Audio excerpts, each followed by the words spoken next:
ये है भारत नेपाल सीमा पर स्थित भारत का रक्सौल जंक्शन रेलवे स्टेशन। यहाँ से महज 2 किलोमीटर की दूरी पर आपको नेपाल का वीरगंज शहर पड़ेगा। नेपाल के आर्थिक दृष्टिकोण से यह शहर बहुत महत्वपूर्ण है।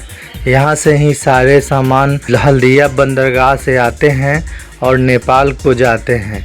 वीरगंज जो सटा हुआ शहर है, नेपाल की आर्थिक राजधानी बोली जाती है। यहाँ से हमारा मुंबई का सफ़र सुपरफास्ट ट्रेन से शुरू होता है। यह 3 टियर AC कोच है। जब हम मुंबई जाएंगे तो ऐसे हरे भरे घास के मैदान, सुंदर दृश्य दिखाई देंगे। जैसे ही आप यूपी क्रॉस करके मध्य प्रदेश होते हुए आप राजस्थान मध्य प्रदेश होते हुए जाएंगे मुंबई, रास्ते में हरे भरे खेत और ऊंची ऊंची पहाड़ियां भी दिखाई देगी। आपको कहीं कहीं मोर के भी दर्शन हो सकते हैं। ये लोकल है, मुंबई की लोकल, जो मुंबई की जान कही जाती है। हजारों लोग रोज यात्रा करते हैं लोकल से। मुंबई में ये रात को 1 बजे के समय का दृश्य है।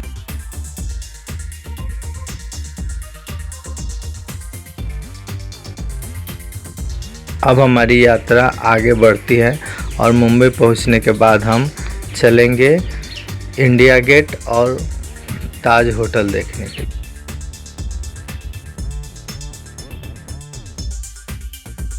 ये मुंबई की सड़कें और मुंबई का दृश्य भारत की आधुनिकता और भारत के डेवलपमेंट को दिखाता है।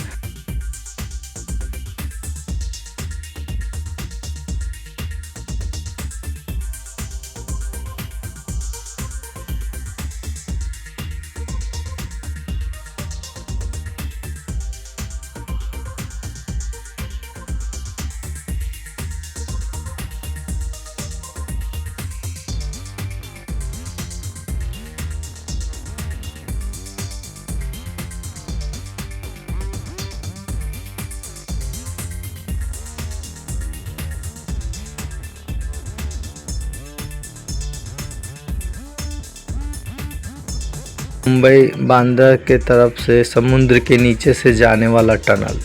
ये टनल कई किलोमीटर तक बना हुआ है। अंदर लाइटिंग की सुविधा और फटाकेदार दौड़ती गाड़ियाँ। इस टनल का निर्माण हाल ही के कुछ दिनों में हुआ है। भारत सरकार ने मुंबई में ट्रैफिक की स्थिति को देखते हुए और दूरी को कम करने के लिए समुद्र के भीतर यह टनल बनाया है। इस टनल के आगे तरफ बढ़ेंगे तो जैसे ही आप निकलने वाले होंगे, दोनों तरफ ट्रांसपेरेंट ग्लास लगा होगा। अंदर टनल के ऑक्सीजन और आपको लाइटिंग की भरपूर व्यवस्था है। दिन में हम लोग यात्रा कर रहे हैं, फिर भी टनल के भीतर जैसे लगता है रात्रि का समय है। चारों तरफ लाइटें और विजुअलिटी है।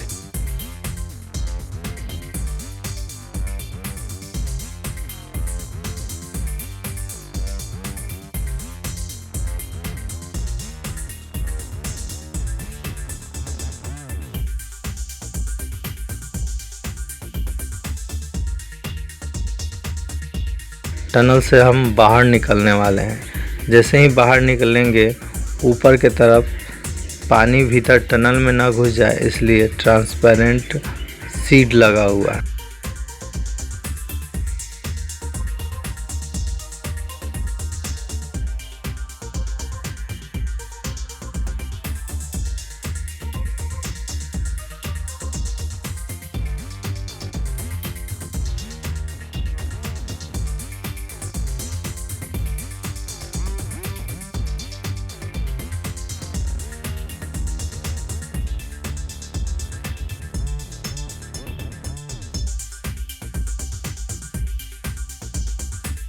यह है होटल ताज, मुंबई का सबसे फेमस टूरिस्ट प्लेस, और यह 5 स्टार होटल दुनिया के नामचीन होटलों में से एक है।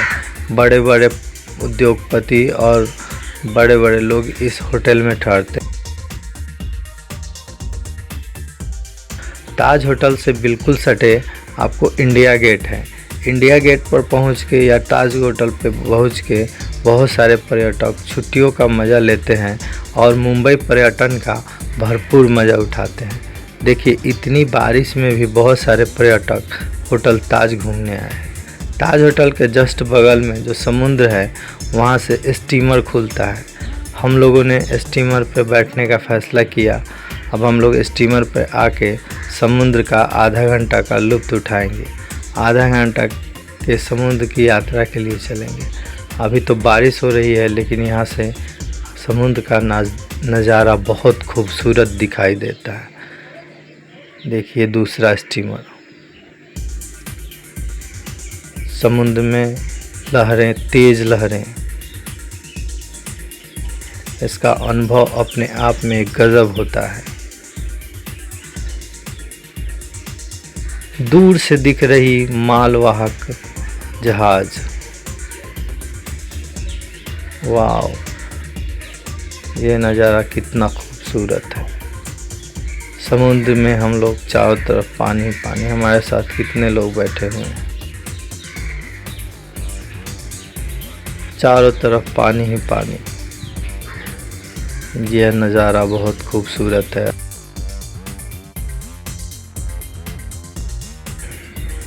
दूसरे दिन हमारी यात्रा शुरू होती है और हम लोग निकलेंगे। मुंबई के भाईंदर में एक्सेस मॉल है, जहां बच्चों के फ़न के लिए बहुत सारे कुछ है। अगर आप नया गांव से जाते हैं तो दोनों तरफ सड़क के किनारे ऊंची ऊंची पहाड़ियां और जंगल दिखाई देगा। यह है मैक्सेस मॉल। यहाँ बच्चों के लिए ढेर सारा फन और एंजॉयमेंट का साधन है। कैफ़े के साथ थिएटर भी है। बच्चे वीडियो गेम्स देखते हैं। बाइक वाला वीडियो गेम, जैसे मूवमेंट कीजिएगा अंदर का बाइक भी मूवमेंट करेगा। बच्चों को खूब एंजॉयमेंट यहाँ मिलता है। छोटे बच्चों के लिए छोटी गाड़ियाँ जो इलेक्ट्रॉनिक कार है, बच्चे चलाते हुए मिलेंगे और गेमिंग का बहुत साधन है यहाँ पे। छोटे से बड़े बच्चों के लिए एंजॉयमेंट और छुट्टियों का दिन मनाने का यह साधन बहुत है। यहाँ पे 9D स्क्रीन, छोटी कार और VR की सुविधा भी आपको देखने को मिलती है।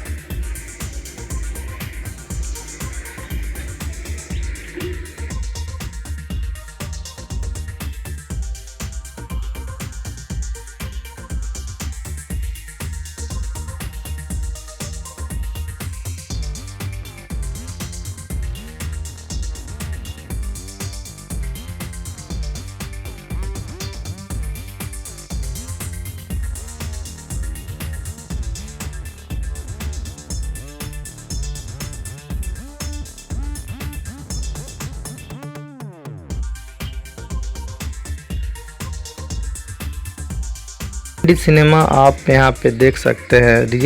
ज़्यादा रियल फील कराया जाएगा। अब हम लोग पहुँचे हैं जुहू चौपाटी। जुहू से समुंदर का नज़ारा बहुत ही खूबसूरत दिखाई देता है। यह उछलता हुआ समुद्र तटों तक भी पानी ले आता है।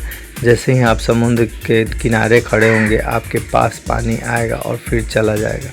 ऐसा लगेगा कि आपको लहरें खींच के अपनी तरफ ले जा रही है। समुद्र के भीतर दूर तक जाना खतरनाक होता है, इसलिए अगर आप जुहू चौपाटी की यात्रा करते हैं तो कोशिश करें किनारे ही रहें। ज़्यादातर समुद्र में ज़्यादा भीतर ना जाएं, क्योंकि कभी तेज़ लहरें आपको खींच के अंदर तक ले जा सकती हैं।